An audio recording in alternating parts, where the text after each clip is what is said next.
आइए दोस्तों जानते हैं साउथ ईस्ट सेंट्रल रेलवे में जो अप्रेंटिसशिप की बहाली निकाली गई है 733 पदों पे, इसके लिए कैसे आवेदन करना है, इसका जो है लास्ट डेट क्या है, फॉर्म कैसे भरना है, इसका सारा प्रोसेस हम आपको इस वीडियो में बताने वाले हैं। इसके नोटिफिकेशन के ऊपर भी डिस्कस करेंगे। एज लिमिट, सिलेक्शन प्रोसेस, देखिए नो एग्जाम के बेस पे जो है इसका सिलेक्शन होने वाला है। मतलब क्या, इसमें आपको जो है ना फॉर्म भरेंगे, उसके बाद से सीधे आपका जो है शॉर्टलिस्ट करे जाएंगे मेरिट के बेस पे, और उसके बाद से आपका सिलेक्शन हो जाएगा। कोई इसमें रिटन एग्जाम नहीं देना होता है। और एक प्रकार के जो है अप्रेंटिसशिप की भर्ती होती है। अप्रेंटिसशिप क्या होता है इसके बारे में भी हम यहाँ पे चर्चा करेंगे। चलिए जान लेते हैं इस भर्ती नोटिफिकेशन के बारे में कि ये भर्ती जो है किस प्रकार की निकल कर आ रही है। तो देखिए फ्रेंड्स, ये जो है इसका नोटिफिकेशन है और इस नोटिफिकेशन में आपको सारी जानकारी इस भर्ती के बारे में दिया गया है। समझिए पहले सारी चीज़ों को क्या कैसे करना है, कि कौन लोग फॉर्म भर सकता है, कौन लोग नहीं भर सकता है। देखिए यहाँ पे जो है ऑनलाइन आपको फॉर्म भरे जाएंगे अप्रेंटिसशिप india.gov.in की वेबसाइट से। 12 मार्च से फॉर्म फिलअप स्टार्ट है और 12 अप्रैल तक आप फॉर्म को अप्लाई करेंगे।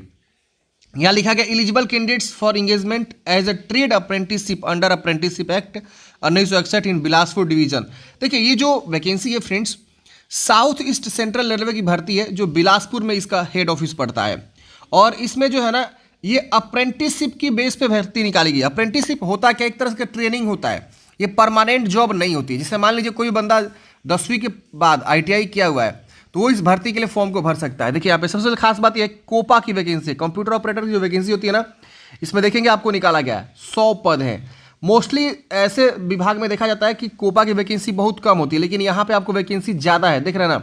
फिर कारपेंटर के 38 पद हैं, ड्राफ्ट्समैन के 10 पद हैं, इलेक्ट्रीशियन के 137 है, इलेक्ट्रीशियन मैकेनिक के 5 पद है, फीटर के 187 पद है, मैकेनिस्ट के 4 हैं, पेंटर के 42 हैं, प्लम्बर के 25 हैं। इस तरह से देख रहे हैं। और कैटेगरी वाइज कहाँ कितनी वैकेंसी, ये भी रिजर्वेशन दिया गया। एक सर्विस मैन के लिए कितनी रिजर्वेशन है, और जो विकलांग पर्सन है उनको लिए भी कितना सीट यहाँ रिजर्व किया गया है, ये भी यहाँ पे दिया गया। इस तरह से आप देखेंगे तो टोटल जो है 733 पदों पे ये भर्ती निकाली गई है। Welder, wireman, Turner, diesel mechanic, इस तरह देख रहे हैं। स्टेनो की वैकेंसी है, स्टेनो इंग्लिश और स्टेनो हिंदी की, देख रहे हैं 27 और एक 19 पद यहाँ पे आपको देखने को मिल रहे हैं। तो इस तरह की वैकेंसी जो है फ्रेंड्स यहाँ पे निकाली गई है। अगर आप एलिजिबल हैं तो फॉर्म को अप्लाई कर सकते हैं। अब एलिजिबिलिटी क्या चाहिए, देखिए फॉर्म भरने के लिए आप 10th क्लास पास होने चाहिए 10+2 सिस्टम के साथ, मतलब 10वीं पास होने चाहिए।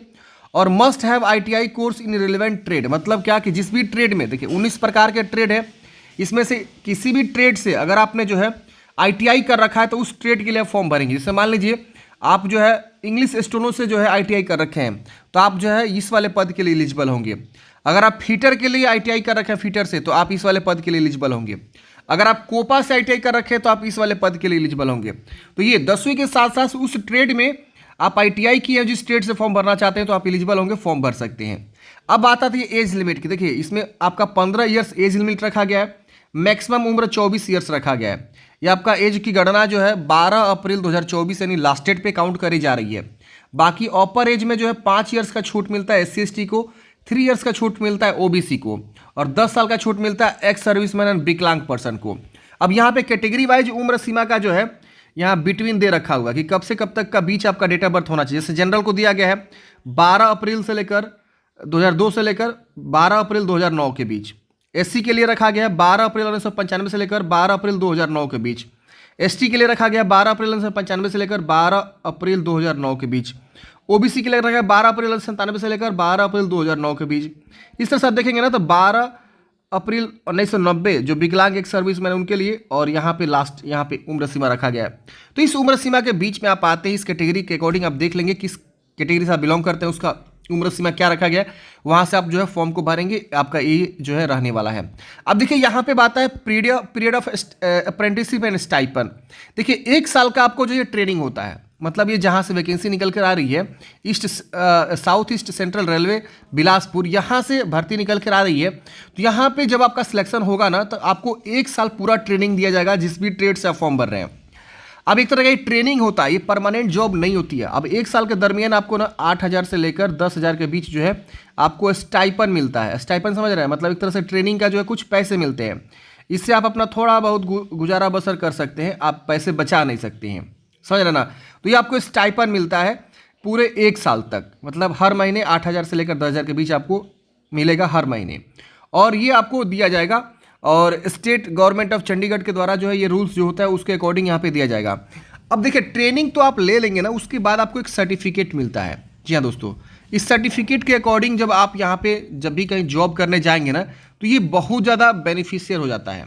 या मान लीजिए रेलवे लेवल 1 की वैकेंसी आएगी ना, जैसे अभी टेक्नीशियन की वैकेंसी चल रही है, इसके अलावा अभी ग्रुप डी की वैकेंसी आने वाली है, आप सबको पता है। जब आप ट्रेनिंग कंप्लीट कर रहेंगे ना, तो आपको लेवल 1 की जब वैकेंसी आएगी ना, उसमें आपको जो है ना बोनस मार्क्स मिल जाते हैं। क्यों मिल जाते हैं? क्योंकि आपने यहाँ पे अप्रेंटिसशिप ट्रेनिंग किया हुआ है। आईटीआई के साथ साथ अगर आपने अप्रेंटिसशिप ट्रेनिंग किया हुआ है ना, तो आपको ज़्यादा बोनस मार्क्स मिल जाते हैं, या आपको जो है ना प्रीफ्रेंस ज़्यादा मिल जाते हैं। वहाँ लिख देता है कि जो कैंडिडेट्स अप्रेंटिसशिप किए हैं उनको हम बोनस मार्क्स देंगे एग्जाम में, या हो सकता है कि आपको जो है वो प्रीफ्रेंस ज़्यादा देंगे कि आपने अप्रेंटिसशिप किया हुआ है।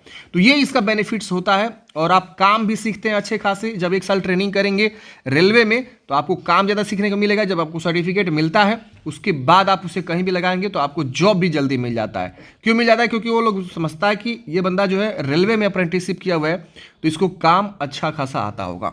अब देखिए यहाँ पे मेरिट कैसे बनेगा, आपका सिलेक्शन कैसे होगा। तो जो आपके मैट्रिकुलेशन में मार्कशीट है, ठीक है ना, उसको मिलाया जाएगा, और जो आईटीआई में आपने मार्क्स गेन किया हुआ है, उसके दोनों के जो है मतलब एक परसेंटेज निकाला जाएगा मेरिट, और उसके बेस पे आपका सिलेक्शन किया जाएगा। तो आपका अच्छा खासा परसेंटेज भी इसमें मैटर करता है। अगर आप अच्छे खासे परसेंटेज के साथ पास हैं, तो पूरा का पूरा चांस है कि आप यहाँ पे सिलेक्ट हो जाएंगे। अब इसके बाद से लास्ट में आपका मेडिकल एग्जामिनेशन होता है। जब आपका यहाँ पे मेरिट बन जाएगा, तो आप जो है अपने मेरिट को चेक करेंगे, और अगर आप सिलेक्ट हो जाएंगे, उसके बाद से आपको मेडिकल एग्जामिनेशन होता है। फिर आपको जो है यहाँ पे offer for acceptance of engagement के लिए आपको ऑफर मिलता है, और उसके बाद से आप एक्सेप्ट करते हैं और आप जो है काम पे चले जाते हैं। इसका लास्ट डेट जो फॉर्म भरने का वो क्या है फ्रेंड्स, तो 12 अप्रैल है। 12 अप्रैल से पहले आप फॉर्म को भर लेंगे, और इसका बोला गया जनरल इंस्ट्रक्शन आपको जो है इसी वेबसाइट से फॉर्म को अप्लाई करना है। ये देखिए अप्रेंटिसशिप इंडिया का जो है ऑफिशियली वेबसाइट है, और यहाँ पे आप फॉर्म को भरेंगे। अभी मैं थोड़ा सा आपको जानकारी दूंगा कैसे फॉर्म को भरना है। और अगर आप जनरल को छोड़ के SC ST OBC से आएंगे, तो अपना जाति सर्टिफिकेट ये सब बनवा लेंगे। ये सब जो है हेल्प कॉन्टैक्ट नंबर दिया हुआ है, अगर आपको कोई भी समस्या हो रही है तो आप इस हेल्पलाइन नंबर पे बात कर सकते हैं। और यहाँ पे फॉर्म फी के बारे में कोई भी जानकारी यहाँ पे नहीं दिया गया कि आपको कितना रुपये एप्लीकेशन फ़ी लग रहा है। तो हमारे हिसाब से देखिए 100 रुपये लगता है जनरल OBC को, बाकी SC ST को फॉर्म फी माफ़ होता है।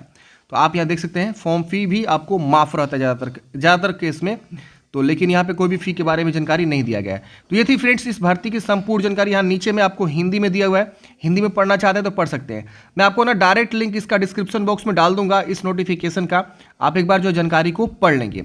आप समझते हैं कि फॉर्म कहाँ से भरना है। तो देखिए ये जो है वेबसाइट है जहाँ से आपको फॉर्म को भरना है, apprenticeshipindia.gov.in। आप इस वेबसाइट पे जाएंगे, अपना जो एक प्रोफाइल को कंप्लीट करेंगे। प्रोफाइल कंप्लीट करने के बाद से आपको जो है ना ओपनिंग रिक्रूटमेंट में जाना है, मतलब रिसेंट ओपनिंग में, और वहाँ पे क्लिक करके आपको फॉर्म को अप्लाई करना है। अगर आप कमेंट बॉक्स में बताएंगे कि सर इसके ऊपर वीडियो लेकर आइए कैसे फॉर्म को भरना है, तो हम एक प्रॉपर वीडियो लेकर आ जाएंगे कैसे आपको फॉर्म को अप्लाई करना है, अगर आप कमेंट बॉक्स में बताते हैं तो आशा करता हूँ फ्रेंड्स आपको जो है इस भर्ती के बारे में, अप्रेंटिसशिप भर्ती के बारे में समझ में आया होगा कि किस प्रकार की भर्ती है और कौन लोग अप्लाई कर सकता है, एज लिमिट क्या है, कितने पोस्ट है, सिलेक्शन प्रोसेस क्या है, फॉर्म भरने का भी प्रोसेस मैंने आपको ओवरऑल बता दिया। सिलेक्शन प्रोसेस मैंने बताया, एज लिमिट, ये सब मैंने आपको जो है कवर किया हुआ है। अगर आपके मन में कोई भी डाउट्स है, कमेंट बॉक्स में पूछिएगा। मिलता है किसी नेक्स्ट वीडियो में। जय हिंद, आपका दिन शुभ हो।